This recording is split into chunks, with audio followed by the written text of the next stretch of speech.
అందరూ ట్రైలర్ చూశారు, నేను సినిమా చూశాను. ఏం తీశారు? ఏం తీశారు? ఏం తీశారయ్యా? ఇరక్కొట్టేశారు కదా, అదిరిపోయింది అసలు, ఎక్సలెంట్గా ఉంది. అందుకే ఈ హ్యాపీ మూడ్లో మీ అందరినీ పిలిచి ఓ ట్రీట్ ఇద్దామని ఫిక్స్ అయ్యా. So ready for treat?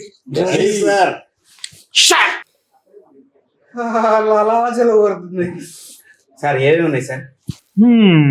Tiger prawns, fish curry, crab, chicken biryani, ఓ fish fry, white rice, Salim bhai, curd भी है सर. भूल गया मैं. So thank you very much. No, have it. चलो इसको जरा फास्ट फास्ट में लेना, ये डाले वो डाले, समझे सर? मैं पहले प्रॉन्स लेता हूँ. ले लो. Wait, सलीम भाई, ये प्रॉन्स लेने से पहले मैं एक सवाल पूछना चाहता हूँ. सवाल? కొంచెం తెలుగులో ప్లీజ్. మీకు ఒక్కరికే కదా, అందరినీ అడగాలి. సినిమా ప్రొడ్యూసర్ అని మాటకే నేను కానీ ఎంత టార్చర్ పెట్టారా మీరు అందరూ. మీరు కాకపోతే నేనా? అమ్మా, జీవితంలో మళ్ళీ ప్రొడ్యూసింగ్ చేయకూడదు అన్న రేంజ్ నన్ను తీసుకెళ్ళిపోయారు కదా. 3 సినిమాలు చేస్తున్నారన్న. ఎవరు? అవును, మీ నుండి నేర్చుకొని ఎలాంటి వాళ్ళతో చేయకూడదు తెలుసుకొని వాళ్ళు పెట్టుకొని నేను చేస్తున్నాను. ఇది పెద్ద స్టేట్మెంట్. మరి ఏదో పిలిచారు, ఒక్కడు చేసిన పాప, మీరందరూ చేసిన బాబాకి అందరు చేసింది నాకు ఎందుకు? సినిమాలో ఒక్క డైలాగ్ లేకపోయినా చేసిన సార్. మీకు ఎన్ని పీపాల్ మంది ఇచ్చిన ఆ సినిమా అంతటికి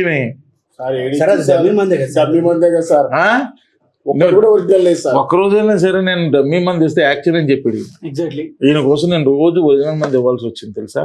డమ్మీ అన్నారు మీరు? చెప్పలేదు అంటే నేను డమ్మీ అనుకున్నాను. తాగి పడిపోయాడు. ఇప్పుడు ఇదేంటి? ఇది చౌర్యం కాదా? మరి ఈయనకి చెప్పాల్సిన చౌర్య పాఠం కాదా?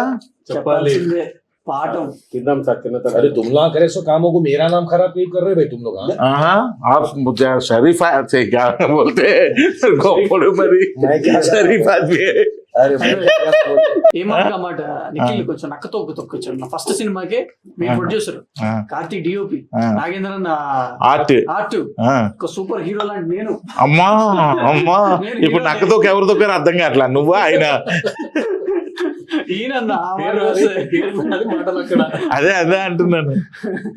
అప్పుడు అలా ఇద్దరు కలిపి నక్క తొక్కొచ్చారు. కలిసి తొక్కి కలిసి జర్నీ చేస్తా ఉన్నా. ఇక్కడ చూడు, ఫ్రాన్స్ మొత్తం సర్దిస్తారు, మనం తినడానికి ఏం లేవు ఇక్కడ. సలీం భాయ్ ఫుడ్ టేస్ట్ అదిరిపోయింది సార్. బాగుందా? మ్యాడీ గురించి. మ్యాడీ పాపం మంచోడు, ఎప్పుడు ఇబ్బంది పెట్టలే, కరెక్ట్గా వచ్చాడు. మొత్తం ఈ సినిమా మీద ఒక మంచి వ్యక్తి ఎవరైనా ఉన్నారంటే అది మ్యాడీయే. मैगी में मैडी है. अच्छा आदमी है. हाँ, अच्छा आदमी है. क्या बात है कि सर पार्शियलिटी कर रहे हैं आप. ఎందుకు నాకు పార్షియాలిటీ? తింటాయి ఇది ఒకటి. ఇది వేసుకోండి. ఎలా ఉంది ఫుడ్? సూపర్ ఉంది సార్. మీ చౌరీపట్నం సినిమా కూడా అలాగే ఉంది. థ్యాంక్ యూ అన్న. Thank you. నా సినిమా చూసారు కదా, ఏమైనా చెప్పచ్చుగా? సినిమా చూసాక నాకేమనిపించిందంటే డెఫినెట్గా it is a new attempt అనిపించింది. సూపర్. నేను ఏదైతే ఫస్ట్ టైం కార్తీక్ గట్టుని నాకు కథ నేరేట్ చేస్తే నేను ఏదైతే కొంచెం ఎక్సైట్మెంట్ ఫీల్ అయ్యానో దానికి తగ్గట్టుగానే సినిమా ఉంది. బట్ రెగ్యులర్ సినిమా లాగా అయితే లేదు. Okay, super. Something different movie లాగా నిజంగా చాలా బాగా చేశారు. కార్తీక్ ఫోటోగ్రఫీ కానీ, అలాగే మనోడు డైరెక్షన్ కానీ, ముఖ్యంగా మన హీరో ఎక్సలెంట్గా ఉన్నాడు, చాలా బాగున్నాడు. లవ్ సీన్స్లో అదిరిపోయాడు. హీరో హీరోయిన్ మధ్య కెమిస్ట్రీ ఇంకా చాలా బాగుంది సినిమాలో. నాకు నచ్చిందని చెప్పనన్నా, క్లైమాక్స్ లో ఒక ఆర్ఆర్ ముఖ్యంగా ఒక వాయిస్ వస్తుంది, చౌర్య పాఠం అని. అదైతే నెక్స్ట్ లెవెల్ అన్న. అది మరి గ్రేట్ సింగర్ అదే కదా, బిహైండ్ స్టోరీ ఆఫ్ దిస్. ఏంటి ట్రైలర్ లో చౌర్య పాట అనే సౌండ్ వచ్చింది, అది ఎవరు అనుకున్నారు వాయిస్? మనం అవునా అది సూపర్ సార్. ఆర్ఆర్లో కూర్చున్నారు, ఏదో పడాలి అన్నారు. డేవిడ్ తోటి బ్రో టైటిల్ డేవిడ్ పడాలి అక్కడ. మనోడు ఆల్రెడీ ఒక హైలో ఉన్నాడు. డేవిడ్ నేను పాడతాను అన్నారు. మనం షాక్ అయ్యి, అన్నా మీరు పాడతారా? అవునా సరే పాడదామని బైక్ బైక్ పెట్టాడు. ఇంకా ఒకటి వచ్చింది తీశారు, భలే సెట్ అయింది అసలు. క్రేజీ కదన్నా, అవును. సింగర్ అవతారం కూడా ఎత్తేసారు. కాదు అది బ్యాక్గ్రౌండ్ స్కోర్, అది మరి సాంగ్ ఏం కాదు అది. టాలెంట్ పోతాయి సార్. అలాగే మా ప్రొడక్షన్ సైడ్ మీకు ఏమైనా ఇబ్బంది అనిపించే ఏమైనా థింగ్స్ ఉన్నాయా ఎవరికైనా సరే? ఇందాక మాట్లాడడం అన్నది ఏం తిని మాట్లాడకూడదా? తినడం మేము ప్రొడక్షన్ ఫుడ్ అయితే రోజు బాగుండేది. చాలా బాగుంది. ప్రొడక్షన్ ఫుడ్ బాగుండేది, ఎందుకంటే మస్తు ఉండేది. లైవ్ అక్కడ లొకేషన్ లోనే ఉండేవాళ్ళు. పొద్దునే లైవ్ దోశ మస్తు ఉండేది. ఇంకా మన్నాడు చేసిన వాళ్ళు అందరూ హ్యాపీ. ఇంకా డైరెక్టర్ గారు ఏదో చెప్దాం అనుకుంటున్నారు. ఫుడ్ బాగుంటుంది. ఫుడ్ గురించి కాదు, మిగిలిన విషయాలు. మెయిన్ ఏమున్నాయి, అన్ని పాటలు మూవీ అంతే బాగుంది. Good experience. కానీ నాకైతే ఫస్ట్ టైం ఇప్పటివరకు నాకు డైరెక్షన్ చేయడమే ప్రొడక్షన్ తెలియదు కదా. అవును ఓ ప్రొడ్యూసర్ పడే బాధలన్నీ నేను పడ్డా. అవును. వీళ్ళందరూ మీరు వెళ్ళిపోయేవారు ప్యాకప్ అయ్యి, కానీ నెక్స్ట్ డే కావాల్సిన అరేంజ్ చేయడానికి ఆ రోజు నైట్ 2-3 కూడా అయ్యేది. నేను ఇంటికి వెళ్ళిపోతుంది కదా, అన్ని అరేంజ్ చేసి అన్ని ఓకే అయిపోయి అన్నప్పుడు వెళ్ళేవాడిని నేను మా ప్రొడక్షన్ టీమ్. స్టార్స్ చూసారైతే అప్పుడు అనిపించింది నా సినిమాలకైనా సరే పాపం ప్రొడ్యూసర్లు ఇంత కష్టపడతారు కదా అని. నిజంగా గ్రేట్ ప్రొడ్యూసర్స్. బట్ అడ్వాంటేజ్ ఏంటంటే యాజ్ అ డైరెక్టర్ ఆయన అర్థం చేసుకున్నారు సీన్ కి ఏం కావాలి అడుగుతాయి. అవును. కొంతమంది అర్థం చేసుకోరు, ఎందుకు అదెందుకు ఇదెందుకు అని రెస్ట్రిక్ట్ చేస్తారు. ఎందుకు పెడతారు అర్థం చేసుకుంటారు. ఇందాక అదృష్టం అన్నాను కదా, సో అదే అందుకోసమే మీరు అడిగిన అన్ని ఇచ్చారు ఆయన. అంటే ఒక డైరెక్టర్ ప్రొడ్యూసర్ గా మారారు కాబట్టి ప్రతి దాని కష్టం మీకు క్లియర్ గా తెలుసు. అదే నాకు ప్రాబ్లం. వాంటెడ్ ఏది అన్వాంటెడ్. ఆయన ఏదో విజువల్ చెప్తాడు, అదేమో మంచిగా అనిపిస్తుంది.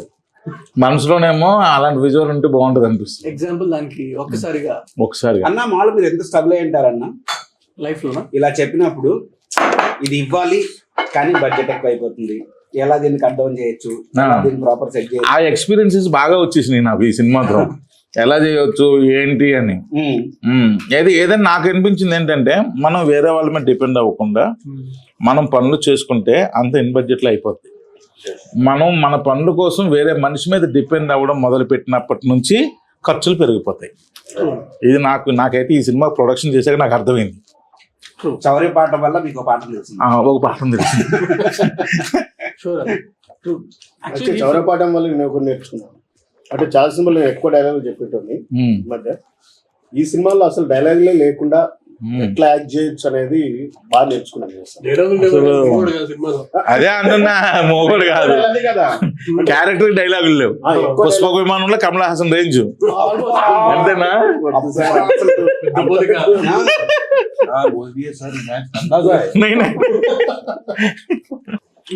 పుష్పక విమానంలో కూడా కమల్ హాసన్ గారికి డైలాగ్స్ ఉండవు, సైలెంట్ గా ఉంటది, కానీ పర్ఫార్మెన్స్ తెరకు కూడా ఇస్తారు ఆయన. పోతే ఇక నాకు ఇంకొకటి మా హీరోని అప్రిషియేట్ చేయాల్సిన విషయం ఏంటంటే, పాపం సాంగ్ కోసం ఏంటి అది ఏరియా లదాఖ్, అక్కడ ఆక్సిజన్ లెవెల్స్ కూడా అప్పుడు చాలా లోలో ఉంటే అక్కడ వాతావరణం అది అనుకూలించక అందరూ అసలు వద్దనే చెప్పారు.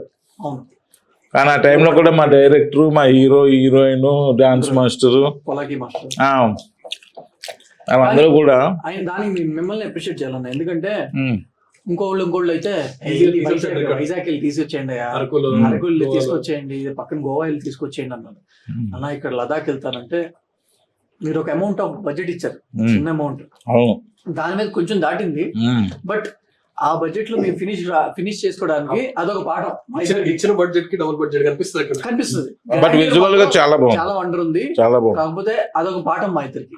అంటే మేనేజర్ ప్రతి ఒక్కరితో మాట్లాడుకుని జాగ్రత్తగా చేసుకుని, ఈవెన్ మన ఫ్రేమ్ లో ఆ బ్యాక్గ్రౌండ్ లో ఎంటీ ప్లేస్ లో ఒక రెక్టాంగిల్ షేప్ ఒకటి ఉంటుంది కదా, అవి బ్యాంబూ స్టిక్స్ అన్ని దగ్గర నుండి మాట్లాడుకుని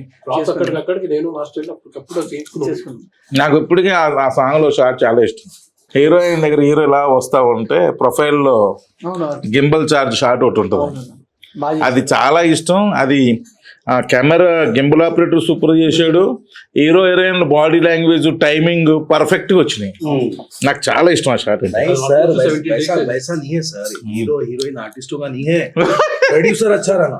क्यों? ले जीरो मच्छी प्रोड्यूसर सर, प्रोड्यूसर है, मैं समझ रहा आपके बारे में क्या बोले लोग, अरे त्रिना राव सर अरे చాలా హ్యాపీ है, वो है क्या है, बहुत मस्त रहते उन्होंने, कॉम्प्रोमाइज नहीं करते क्वालिटी पे, ये ले जी तुम ले, मैं बात में लगाते रहता हूँ। हाँ सर, చేపల పులుసు अच्छा है, बहुत अच्छा है सर। Very good. ले लो घर को भी ले लो. కానీ సినిమా అయితే మాత్రం ఫస్ట్ నుంచి ఒక గ్రాఫ్ అలా రైజ్ అవుతూనే ఉంది. నేను చూశాను కాబట్టి క్లైమాక్స్ వరకు భలే రైజ్ అయింది. ఇట్స్ ఏ లైక్ అంటే ఫస్టే తను చెప్పాడు డార్క్ కామెడీ ఫిల్మ్ అని. సో ఎక్కడ కూడా స్కేల్ తగ్గలా, పర్ఫెక్ట్గా ఉంది. ఎక్కడ ఎంత ఏం కావాలో అది ఉంది. ఆర్టిస్టులు అయితే అందరూ కొత్త వాళ్ళే కానీ బట్ క్యారెక్టర్కి తగ్గట్టు ఉన్నారు అందరూ కూడా. ప్రతి ఆర్టిస్ట్ అలాగే అలా ఎవరన్నా ఇప్పటి ఉన్నారు. వరకు మీకు అంటే మిక్సింగ్ లో కానీ లేదంటే సౌండ్ ఎఫెక్ట్స్ లో కానీ కొత్త వాళ్ళు చేశారు, కొంచెం కొత్తగా ఉంది, కొంచెం సరిగ్గా చేయలేదు అని ఏమన్నా కంప్లైంట్? అలా ఏమనలేదు, అందరూ చాలా మెచ్యూర్డ్గా చేశారు అన్నారు. మెయిన్ హీరో కూడా చాలా మెచ్యూర్డ్గా చేశాడు అని చెప్పారు. అందరూ పర్ఫెక్ట్ కాస్టింగ్ యాక్ట్ అన్న. ఈవెన్ బాగా సార్, మన even though chemistry between the hero heroine కూడా సూపర్ గా ఉంది. అంతా చాలా బాగుంది. Basically I'm very happy. As a producer ఈ చౌర్యపట్నం సినిమా చూసి నేను ఏం నేర్చుకున్నానో నేను ముందే మీకు చెప్పేసా. ప్రొడ్యూసర్ అన్నవాడు ఎలా ఉంటే, ప్రొడ్యూసర్ యొక్క పాత్ర ఏంటి, ఎలా ఉండాలి అన్నది నేను ఏం నేర్చుకున్నాను అన్నది చెప్పా. So what you learn from this movie Chauryapaatam बोलो अपने సినిమా చేస్తున్నప్పుడు? కదన్నా, ఓవరాల్ గా సినిమా అయ్యేంత వరకు ముఖ్యంగా ఫిలిం ఇండస్ట్రీ ఇది ఒక్కళ్ళ మీద డిపెండ్ అయ్యి ఉంది కాదు. లెట్స్ ఇప్పుడు నేను ఒక్కడనే కష్టపడితే అయ్యేది కాదు, లేదంటే మీరు ఒక్కళ్ళే డబ్బులు రిలీజ్ చేస్తే అయ్యేది కాదు. మ్యూచువల్ గా అందరు ఎఫర్ట్స్ ఉండాలి. దీంట్లో ఏంటంటే మనకు అర్థమైంది, when time happens it happens. అప్పటి వరకు మనం ఫుల్ ఎఫర్ట్స్ ఇవ్వాలి. రెస్ట్ ఆఫ్ ద మనం ఏమంటారు హానెస్ట్ గా మన ఎఫర్ట్స్ మనం అయితే ఇవ్వాలి. రిజల్ట్ అయితే మన చేతిలో ఉండదు, పీపుల్ చేతిలో, గాడ్ చేతిలో ఉంటుంది. బట్ అక్కడి వరకు, ఆ లాస్ట్ బిట్ వరకు పోరాడాలంటారు కదా, అక్కడి వరకు మనం ఫైట్ చేయాలి. సో ఆ లాస్ట్ బిట్ వరకు యాజ్ ఏ హీరో అన్నా నువ్వు పోరాడాను, ఈ సినిమాకి నా సాయి శక్తిలో మొత్తం పోరాడాను అన్న కాన్ఫిడెంట్ గా ఉన్నావా? షూర్ అన్న, డెఫినెట్ గా ఉన్నాను.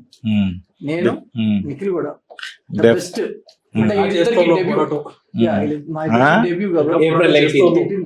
వాట్ ఎవర్, ఇప్పుడు మన ఎఫర్ట్స్ మనం పెట్టాలి అబ్బాయి. రిజల్ట్ అనేది దేవుడు ఇస్తాడు. మనం కష్టపడి పనిచేసేటం వరకు మన చేతిలో ఉంటుంది, రిజల్ట్ దేవుడి చేతిలో ఉంటుంది. బట్ మనం కష్టపడకుండా ఊరునే దేవుడిని అడిగితే ఎవడు? సో అందుకే నేను క్వశ్చన్ అడిగా మీ ఇద్దరిని. లాస్ట్ వరకు ద బెస్ట్ ఇస్తానికి ఉన్నాం. సరే మీరు మ్యాడీ అంటే ఒక యాక్టర్ గా స్క్రిప్ట్ అది ఎంత ముందే తెలిస్తే ఇలా చేయొచ్చు, అలా చేయొచ్చు, డైలాగ్ ఇలా చెప్పొచ్చు, మాడ్యులేషన్ ఇలా చెప్పొచ్చు, ఇలాంటి ప్రిపరేషన్స్ అన్ని చాలా ఉంటాయి కదా. కానీ ఈ సెట్ కి వచ్చిన తర్వాత నిఖిల్ సీన్ అసలు పంపించిన డైరెక్టర్ దగ్గర నుంచి సీన్ అసలు ముందు వచ్చే ఛాన్సే లేదు. సెట్ కి వెళ్ళిన తర్వాత వెంటనే ఇస్తారంటే లేదు. షార్ట్ కి వెళ్లే ముందు దా కూర్చో అని ప్రాపర్ సిచ్యువేషన్ ఎక్స్ప్లెయిన్ చేశాడు. ఇది డైలాగ్ అనేది మొత్తం అంతా చదివి నీట్ ఎక్స్ప్లెయిన్ చేసి, అంటే బ్రెయిన్ లో కూర్చుని పోతుంది కంప్లీట్ గా. ఓకే, బ్లాంక్ గా వచ్చి అంటే ఒక వైట్ పేపర్ లా వస్తే డైరెక్టర్ కావాల్సింది రాసేసుకుంటాడు ఆయన అనేది చాలా చోట్ల విన్నాను. ఈ సెట్ కి వచ్చిన తర్వాత ప్రాపర్ ఎక్స్పీరియన్స్ చేశాను. రెండు రకాలుగా కూడా మౌల్డ్ అవ్వచ్చు అనేది నేను ఈ సెట్ లో నేర్చుకున్నాను. అంటే ఆయనకి కావాల్సినట్టే నేర్చుకుంటారు. ఎగ్జాక్ట్లీ అది అదే ఇదే నేను బాగా నేర్చుకున్నాను. నేను థియేటర్ బ్యాక్గ్రౌండ్ నుంచి వచ్చాను. Very good. అంటే అక్కడ నుంచి నేను చాలా ఎక్కువ స్క్రిప్ట్ చదవడం అలవాటు. బట్ ఈ సెట్ కి వచ్చిన తర్వాత ఫస్ట్ రోజు ఉంటదేమో అనుకున్నాను, ఓకే ఈ సీన్ లో ఉంటదేమో, నెక్స్ట్ సీన్ లో ఉంటదేమో అనుకున్నాను. నెక్స్ట్ సీన్ లో చూస్తే ఒక డైలాగ్ ఉంటుంది. అంటే థర్డ్ డే అర్థమైంది, ఓకే నా క్యారెక్టర్ ఇలాగ ఉండబోతుంది, ఇట్లా డిజైన్ అవ్వబోతుంది. అంటే ఫస్ట్ ఆయన ఇప్పుడు నిఖిల్ గారు ఏంటంటే నాకు బాగా నేర్చుకునేది ఏంటంటే 2 విషయాలు బాగా నేర్చుకున్నాను.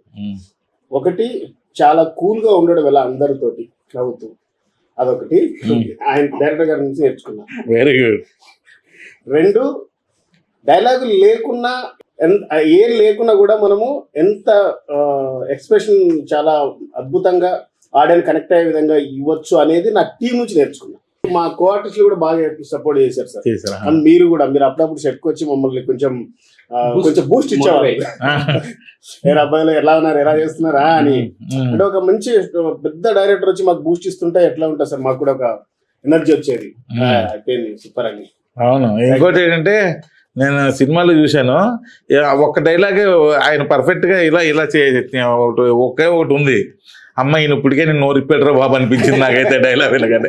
ఇక్కడ వరకు అసలు ఇప్పటికే నిప్పేటరా బాబు అనిపించింది. అంటే అదే కీ డైలాగ్ యాక్చువల్లీ మొత్తం ఆయన క్యారెక్టర్. బట్ చాలా క్లియర్ గా ఫుల్ క్లారిటీతో తీస్తాడు సినిమా నిఖిల్. నిజంగా గొప్ప గ్రేట్ అది. తీరా సెట్స్ మీదకి వెళ్ళిపోయారు, అంతా వెళ్ళిపోయారు. చిన్న టెన్షన్తో నేను సెట్స్కి వచ్చాను ఆ రోజు వచ్చి నెమ్మదిగా ఫస్ట్ డే చిన్న టెన్షన్ పడుతూ వచ్చా. ఏంటంటే ఎలా చేస్తున్నాడో ఏంటో, మళ్ళీ ఇప్పుడు సమ్మగా చేయలేకపోతే ఇప్పుడు మళ్ళీ ట్రైనింగ్ క్లాసెస్ పెట్టాలి, అవి పెట్టాలి, అన్నీ చేయాలని ఒక చిన్న టెన్షన్తో వచ్చి మన నిఖిల్ని పక్క తీసుకెళ్ళా. అందరి ముందున కాకుండా ఒక పక్క తీసుకెళ్ళి, నిఖిల్ ఏంటి మా ఊడి పరిస్థితి ఏంటి అది అంటే, లేదన్నా పర్వాలేదు చేస్తున్నాడు ఓకే అన్నాడు. ఓకే అన్నాడు, సూపర్ అనట్లేదు, ఓకే అంటున్నాడు. ఓకే అన్న కానీ కొంచెం భయం వేసింది. ఎందుకంటే యాక్టింగ్ చేయడం వేరు, కెమెరా ముందు చేయడం వేరు. కెమెరా లాంగ్వేజ్ తెలియాలి, కెమెరా బాడీ లాంగ్వేజ్ దాని తగ్గట్టు చేయాలి, ఇవన్నీ ఉంటాయి. రేంజ్లు మారిపోతాయి, రేషియోలు మారిపోతాయి, అన్నీ మారిపోతాయి. చిన్న టెన్షన్ పడి అప్పుడు నేను అనుభవసరికి ఒక సీన్ కొంచెం తీసి ఉన్నాడు అనమాట. అదేమో ఆన్లైన్ ఎడిటర్ని పిలిపించుకొని చూసుకుంటే చిన్న యాజ్ ఎ డైరెక్టర్ గా చూసాను కాబట్టి నాకు చిన్న ఒక 10% డౌట్ అనిపించింది. బట్ నాకేమనిపించింది, ఇది first day of the shoot, first day 10% అంటే మా వాడు మంచి మెరిట్ లోనే ఉన్నాడు. ఈ సెకండ్ డే థర్డ్ డే పెరుగుతుంటే ఇంకా డెవలప్ అయిపోతాడు, ఇంక టెన్షన్ పడక్కర్లేదు అనుకున్నాను. మరలా సెకండ్ డే కూడా వచ్చాను, థర్డ్ డే నుండి రాలేదు. ఇంకా అర్థమైపోయింది ఇంక చేసేస్తాడు అని. సో నిజంగా నేనైతే ఎక్స్పెక్ట్ చేయలేదు. చాలా బాగా చేశాడు, అసలు చాలా మెచ్యూర్డ్ చేశాడు. నా డబ్బింగ్ కూడా వేరే వాళ్ళతో చెప్పిద్దామంటే నాకు నచ్చలా, లేదు ఆయనే చెప్పాలని పట్టుబట్టా. యాక్చువల్లీ మీరు గుర్తుంటే ఫస్ట్ టైం మీకు డెమో షూట్ పంపించాం. మీరు ఎక్కడున్నారు? యూరోప్ లో ఉన్నారు. యూరోప్ లో ఉన్నప్పుడు సాంగ్ షూట్ ఉన్నప్పుడు పంపించారు. అవును. సో అలాగా హీరో మీద నా కాన్ఫిడెన్స్ అప్పుడు వచ్చింది అనమాట. ఓకే ఇంక చేసేస్తాడని. ఆ తర్వాత నుండి ఇంక నేను చూసుకోలేదు, వారం ఒకసారి చూసుకుంటూ టచ్. చాలా మెచ్యూర్డ్గా చేసాడు అనిపించింది. అందుకే నేను డబ్బింగ్ కూడా వేరే వాళ్ళని వద్దాను సార్, తన వాయిసే పెట్టండి అన్న. ఎందుకంటే ఫ్రెష్ గా ఉంటది తను చెప్తేనే. పాయల్ కూడా తన ఓన్ వాయిస్ చెప్పడం వల్లే అంత ఫ్రెష్ గా అనిపించింది. ఆల్ థియేటర్స్ లో మాకు కొంచెం మా స్థాయిలో మేము గ్రాండ్ గానే రిలీజ్ చేస్తున్నాం. మీరు